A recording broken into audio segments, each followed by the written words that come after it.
देखो बच्चों, हमने पहले अध्याय में राष्ट्रपति के शासन, राष्ट्रपति की नियुक्ति, राष्ट्रपति की शक्तियां, राष्ट्रपति की आपातकालीन शक्तियों के बारे में अध्ययन किया।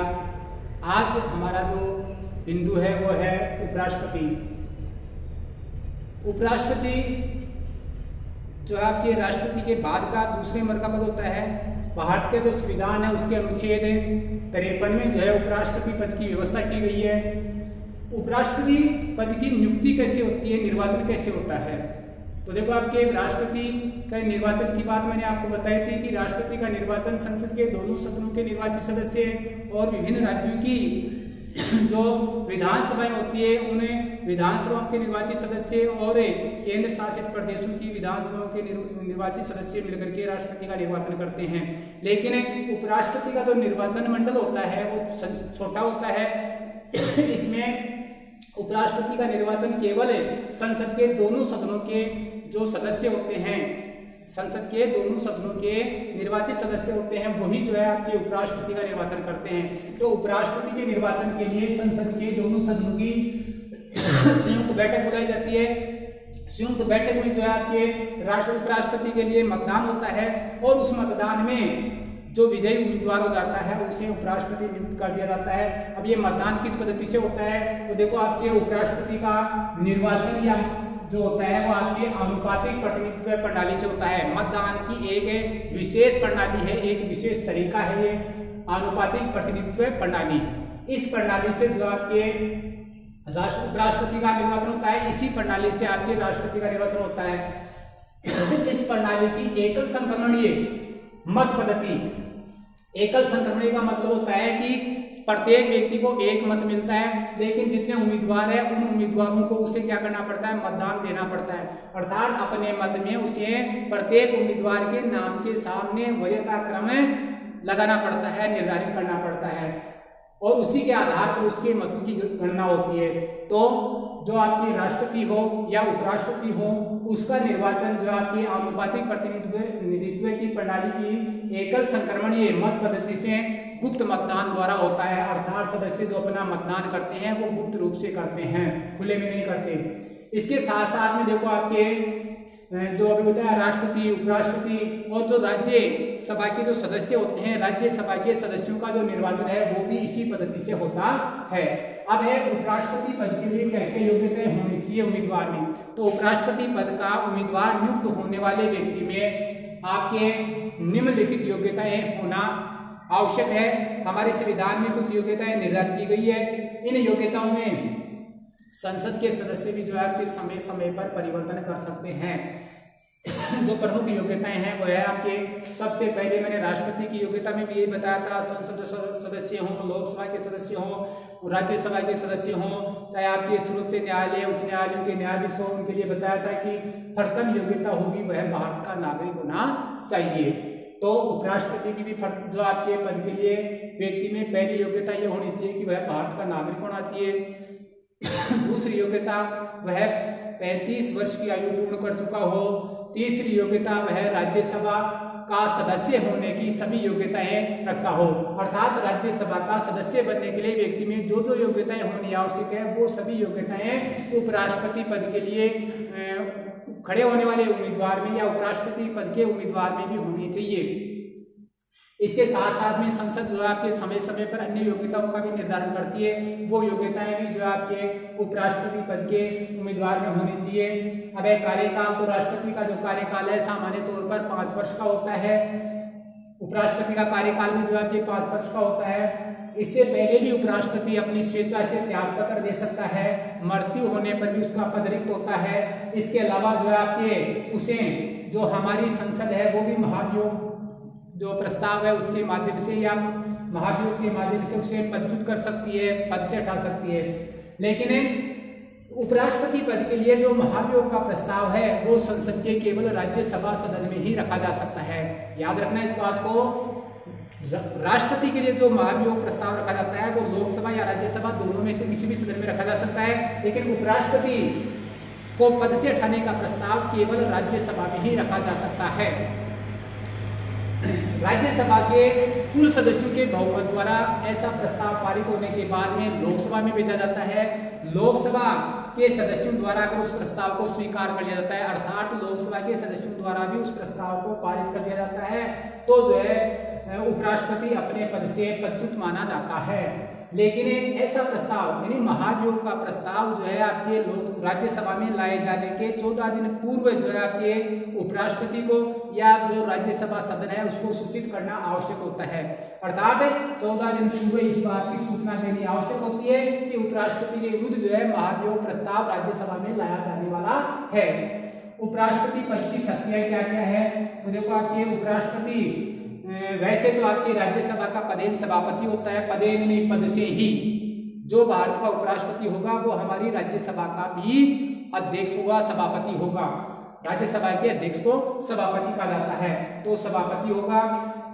तो देखो आपके उपराष्ट्रपति राज्यसभा का सभापति होता है, वो उसकी जो सभाएं होती है उसका संचालन करता है, शांति व्यवस्था बनाए रखता है। यानी कि राज्यसभा के सभापति के रूप में उपराष्ट्रपति को वे सभी अधिकार प्राप्त है जो लोकसभा के अध्यक्ष को होते हैं। केवल धन विधेयक संबंधी जो शक्तियां हैं वो राज्यसभा के सभापति के पास में नहीं होती है, उपराष्ट्रपति के पास नहीं होती है। इसके अलावा देखो आपके उपराष्ट्रपति इसका जो सभापति तो तय है, साथ साथ में ये वैसे देखा जाए तो राज्यसभा का सदस्य नहीं होता, क्योंकि उपराष्ट्रपति का जो निर्वाचन होता है वो राज्यसभा के सदस्यों की बात भी नहीं होता है। दूसरी बात है जो आपके राज्यसभा के सदस्यों का कार्यकाल 6 वर्ष का होता है, लेकिन उपराष्ट्रपति का कार्यकाल 5 वर्ष का ही होता है। तो ये उपराष्ट्रपति पद पर होता है, राज्यसभा का सदस्य नहीं होता है। लेकिन पदेन जो आपके सभापति होने के कारण जो है ये इसकी जो राज्यसभा में प्रस्ताव रखे जाते हैं उन प्रस्तावों पर जो मतदान होता है उस मतदान में अगर किसी प्रस्ताव पर बराबर मतदान हो जाते हैं, बराबर मत प्राप्त हो जाते हैं, अर्थात उस प्रस्ताव का निर्णय नहीं हो पा रहा है कि वो प्रस्ताव पारित होगा या गिर जाएगा, बराबर मत होने पर ऐसी स्थिति उत्पन्न हो जाती है। तो ऐसी स्थिति में जो आपके निर्णायक मत देने का अधिकार होता है इसको सभापति को। जिस प्रकार लोकसभा में अध्यक्ष को निर्णायक मत देने का अधिकार होता है, वैसे ही राज्यसभा में राज्यसभा के सभापति को भी जो है निर्णायक मत देने का अधिकार होता है। मैंने बताया कि वैसे जो है आपके उपराष्ट्रपति अर्थात राज्यसभा का सभापति राज्यसभा में किसी भी विषय पर मतदान होता है, किसी प्रस्ताव पर मतदान होता है तो मतदान में भाग नहीं लेता। लेकिन विशेष परिस्थिति जिसमें मतदान बराबर होता है किसी विधेयक पर तो जो है आपके निर्णायक मत देने का अधिकार इसको होता है। इसके अलावा देखो राष्ट्रपति की अनुपस्थिति में भी जो है आपके उपराष्ट्रपति राष्ट्रपति का कार्यभार संभालता है, और जब राष्ट्रपति का कार्यभार संभालता है तो राष्ट्रपति के सभी कार्य जो है उपराष्ट्रपति ही करता है। उपराष्ट्रपति राष्ट्रपति के कार्यभार किन परिस्थिति में संभाल सकता है, देखो या तो राष्ट्रपति का पद है राष्ट्रपति की मृत्यु हो जाने के कारण अगर खाली हो जाता है, या फिर राष्ट्रपति त्याग पत्र दे देता है तब राष्ट्रपति का पद रिक्त हो जाता है तो भी जो है आपके उपराष्ट्रपति ही जो है उसके पद पर कार्य करता है, या फिर महाभियोग के द्वारा जो है महाभियोग के द्वारा राष्ट्रपति को पद से हटा दिया जाता है तो उसके स्थान पर उपराष्ट्रपति कार्य करता है, या राष्ट्रपति जो है आपके लंबी बीमारी के कारण अनुपस्थित होता है या लंबी विदेश यात्रा पर चला जाता है लंबे समय के लिए, तो ऐसी परिस्थितियों में उपराष्ट्रपति राष्ट्रपति के पद पर कार्य करता है। और ऐसे समय में उपराष्ट्रपति उन सब शक्तियों का उपयोग कर सकता है जिन शक्तियों का उपयोग राष्ट्रपति करता है। साथ साथ में देखो आपके जब उपराष्ट्रपति राष्ट्रपति के पद पर कार्य करता है तो ऐसे समय में वेतन भत्ते सारी सुविधाएं उसे राष्ट्रपति वाली ही प्राप्त होती है। ये था आपके उपराष्ट्रपति के बारे में। अब है आपके प्रधानमंत्री। प्रधानमंत्री देखो आपके भारतीय संविधान में प्रधानमंत्री शासन की प्रमुख आधारशिला होती है, तो संपूर्ण जो आपके शासन संचालन का दायित्व होता है प्रधानमंत्री का ही होता है। भारतीय संविधान के अनुच्छेद 76 में प्रधानमंत्री पद की व्यवस्था की गई है, प्रधानमंत्री पद की व्यवस्था की गई है। और प्रधानमंत्री की नियुक्ति आती है कि प्रधानमंत्री की नियुक्ति कैसे होगी। तो देखो प्रधानमंत्री की नियुक्ति की व्यवस्था भी हमारे संविधान में की गई है। हमारे संविधान में संस्थात्मक शासन व्यवस्था को अपनाया गया है और संस्थात्मक शासन व्यवस्था के कारण संविधान में कहा गया है कि प्रधानमंत्री की नियुक्ति भारत का राष्ट्रपति करेगा। अब ये संस्थात्मक व्यवस्था है तो संस्थात्मक व्यवस्था में राष्ट्रपति जो है प्रधानमंत्री की नियुक्ति करने में स्वतंत्र नहीं होता है, उसे लोकसभा में बहुमत दल के नेता को ही प्रधानमंत्री नियुक्त करना होता है। अर्थात संसदीय शासन व्यवस्था होने के कारण भारत में राष्ट्रपति लोकसभा में बहुमत दल के नेता को प्रधानमंत्री नियुक्त करने के लिए बाध्य होता है। लेकिन कुछ ऐसी परिस्थितियां भी हो सकती है जब राष्ट्रपति जो है प्रधानमंत्री की नियुक्ति में अपने स्वयं के विवेक का सब विवेक का उपयोग कर सके। ऐसी परिस्थितियां कब हो सकती है? जब लोकसभा में किसी एक दल को बहुमत प्राप्त नहीं हो या जो है आपके लोकसभा में कोई दल बहुमत प्राप्त करने की स्थिति में नहीं हो। अगर गठजोड़ करना चाहे, दूसरे दलों को मिलाकर के गठबंधन करना चाहे तो ऐसी स्थिति में भी नहीं हो। ऐसी स्थिति में राष्ट्रपति अपने स्वयं के विवेक से लोकसभा के किसी वरिष्ठ व्यक्ति को जो है आपके प्रधानमंत्री नियुक्त करने के लिए स्वतंत्र होता है। लेकिन जब बहुमत होता है तो ऐसी स्थिति में राष्ट्रपति को जो है लोकसभा में बहुमत दल के नेता को ही प्रधानमंत्री नियुक्त करने के लिए बाध्य होना पड़ता है। अब प्रधानमंत्री के कार्य एवं अधिकार शक्तियां क्या क्या है? तो मैंने अभी बताया था आपको कि भारत में जो है संसदात्मक शासन व्यवस्था अपनाई गई है, अर्थात शासन की संपूर्ण शक्तियां संसद में निहित होती है और इस कारण जो है आपके प्रधानमंत्री शासन की मुख्य आधारशिला होता है। शासन की प्रमुख जो आपके शक्तियों का उपयोग करता प्रधानमंत्री होता है। संपूर्ण शासन जो आपके प्रधानमंत्री पर ही निर्भर करता है। इस आधार पर प्रधानमंत्री के पास में महत्वपूर्ण शासन की महत्वपूर्ण शक्तियां होती है। शासन की शक्तियों के बारे में या प्रधानमंत्री के कार्यों के बारे में देखा जाए तो प्रधानमंत्री का प्रमुख और प्रथम पहला जो कार्य होता है वो होता है मंत्रिपरिषद का निर्माण करना। मंत्रिपरिषद के सहयोग से ही प्रधानमंत्री क्या करता है? शासन संचालन करता है, शासन का कार्य करता है। तो प्रधानमंत्री का सर्वप्रथम कार्य होता है मंत्रिपरिषद का निर्माण करना। जो आपके वैधानिक दायरे में रहते हुए मंत्रिपरिषद में कितने मंत्री होंगे, कौन कौन मंत्री होंगे, इसका निर्धारण जो है आपके प्रधानमंत्री द्वारा ही किया जाता है। प्रधानमंत्री का दूसरा कार्य होता है मंत्रियों में विभागों का बंटवारा करना और परिवर्तन करना। देखो प्रधानमंत्री जो है आपके मंत्रियों में विभागों का बंटवारा करना और परिवर्तन करने के लिए स्वतंत्र होता है। इसके लिए वो अपने स्वयं के विवेक से कार्य करता है। लेकिन फिर भी जो है भारत की जो परिस्थितियां है, भारत में विभिन्न जातीय समूह है, वर्ग समूह है, क्षेत्रीय भावनाएं होती है, इनको ध्यान में रखते हुए प्रधानमंत्री मंत्री परिषद के सदस्यों मंत्रिमंडल में विभागों का जो आपके आवंटन करना होता है, वितरण करना होता है। साथ में ही जो है आपके विभागों का बंटवारा करते समय प्रधानमंत्री इस बात का भी ध्यान रखता है कि व्यक्ति की दल में जो भूमिका होती है या स्थिति होती है, वरिष्ठता क्रम है, साथ में जो है व्यक्ति का उस विभाग के संबंध में, उस विभाग के बारे में जानकारी या अनुभव है, उसको भी वो ध्यान में रखता है और फिर विभागों का बंटवारा करता है। प्रधानमंत्री द्वारा किए गए विभागों के बंटवारे का किसी के द्वारा कोई विरोध नहीं किया जाता। प्रधानमंत्री का अगला कार्य है मंत्रिपरिषद का कार्य संचालन करना। तो देखो आपके प्रधानमंत्री ही मंत्रिपरिषद का कार्य संचालन करता है। वही जो आपके मंत्रिपरिषद की या मंत्रिमंडल की बैठकें बुलाता है। मंत्रिमंडल की बैठकों की अध्यक्षता भी जो आपके प्रधानमंत्री करता है। मंत्रिमंडल में कौन कौन से विषयों पर विचार किया जाएगा, इसकी कार्यसूची या एजेंडा भी जो आपके प्रधानमंत्री द्वारा ही तैयार किया जाता है।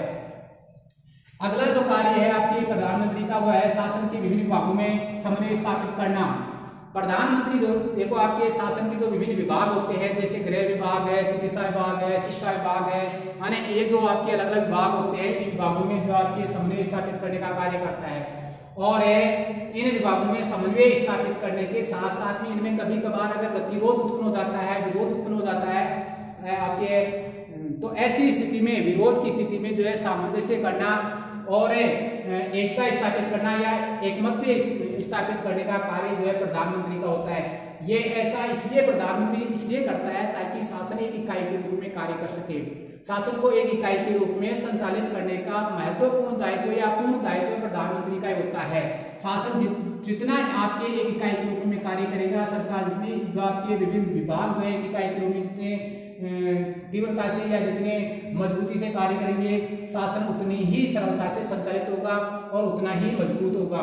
लोकसभा का नेता तो देखो आपके प्रधानमंत्री संसद का मुख्य तौर पर लोकसभा का नेता होता है।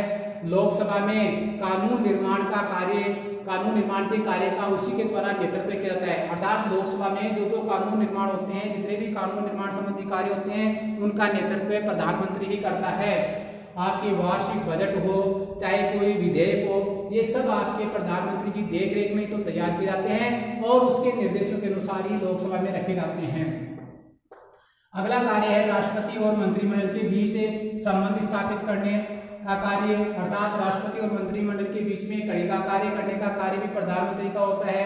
प्रधानमंत्री जो है आपके मंत्रिमंडल में लिए गए जो निर्णय हैं, उन निर्णयों से राष्ट्रपति को अवगत कराता है और राष्ट्रपति द्वारा जो आपके विचार दिए जाते हैं, जो सलाह दी जाती है, जो परामर्श दिया जाता है, वो परामर्श जो है आपके मंत्रिमंडल में रखने का कार्य प्रधानमंत्री ही करता है।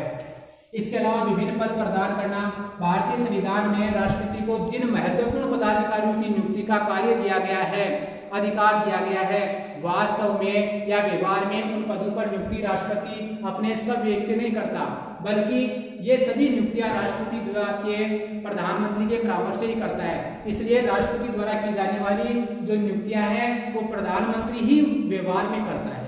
अर्थात क्योंकि राष्ट्रपति तो जो है आपके प्रधानमंत्री के परामर्श को मानने के लिए बाध्य होता है, इसलिए प्रधानमंत्री जिस पद के लिए जिस व्यक्ति का नाम देता है, राष्ट्रपति उसी की नियुक्ति करता है। इसलिए वास्तविक तौर पर देखा जाए तो विभिन्न पद जो है आपके प्रधानमंत्री द्वारा ही पद जो है प्रदान किए जाते हैं। अगला जो बिंदु आएगा आपके वो मंत्रिमंडल का है, तो मंत्रिपरिषद के बारे में या मंत्रिमंडल के बारे में अगले जो आपके कालांश में देखेंगे।